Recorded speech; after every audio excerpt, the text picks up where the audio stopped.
4টি পিস্তল, এর মধ্যে 2টি বিদেশি এবং 2টি দেশীয় পিস্তল, 14 রাউন্ড অ্যামুনিশন এবং অন্যান্য জিনিসপত্র উদ্ধার করে।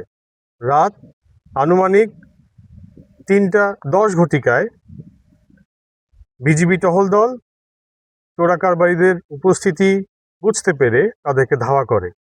এরপরে ঘটনাস্থল মাটিরাঙ্গা উপজেলার তবলছড়ি ইউনিয়নের সিংহপাড়া সীমান্ত এলাকায় বিশেষ অভিযান পরিচালনা করে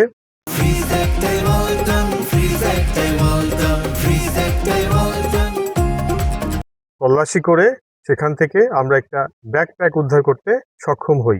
টহল দল ঘটনাস্থল ত্যাগ করার সময় চোরাকারবারিরা সশস্ত্র অবস্থায় আমাদের উপর গুলিবর্ষণ করে। আমাদের ব্যক্তিগত জানমাল রক্ষার্থে আমরাও পাল্টা গুলি বিনিময় করি। আনুমানিক 8 থেকে 10 মিনিট থেমে থেমে গুলিবর্ষণের এক পর্যায়ে চোরাকারবারিরা সেখান থেকে পালিয়ে যেতে বাধ্য হয়।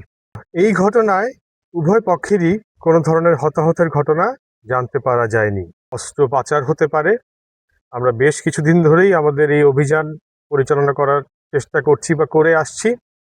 তো গতকালকে আমরা গভীর রাতে চোরাকারবারিদেরকে দেখতে পেরেছি দূর থেকে, বাট আসলে পরিষ্কারভাবে বোঝা যায় নাই যে তারা কি এই এলাকার স্থানীয় লোক নাকি বাইরে থেকে এসছেন।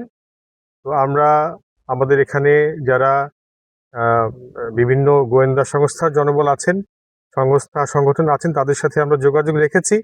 আমরা জানার চেষ্টা করছি যে আসলে এরা কারা ছিলেন, তাদের মোটিভটা কী ছিল, এবং এটা আমরা আশা করছি আমরা খুব শীঘ্রই জানতে পারব।